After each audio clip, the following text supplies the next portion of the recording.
Alright, this is the Oudmon 16 megapixel digital camera. I've had it for about a month now. Seems to be working pretty well. It is a no glow camera.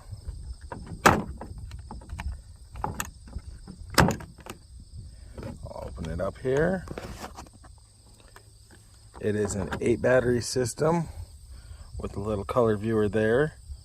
I finally did run this first set of batteries dead, but that's after a month. And a lot of activity in that month. I will post the results of it so far at the end of this video. Some of my highlights, I should say. It's pretty simple, straightforward, easy to use. It does have a viewer. If you want to check them without pulling the card, you can do that. The only thing that's somewhat concerning to me is I would be a little careful around this power battery cable. Over here to the battery sections, just part of the design. It hasn't given me any trouble yet, but it is something I would note and not make sure not to get pinched or tore up, or you'll lose it.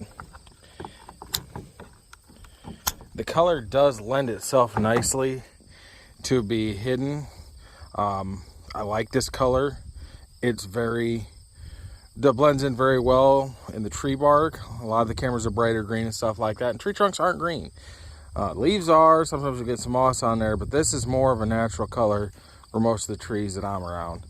The back is kind of a more what you would expect. This actually does help it grip pretty well against the trees. I haven't had a lot of problems with it sliding down. It's got a little screw in for a base there. A base was included in with it. I got that mounted on one of my fence posts up in my pasture.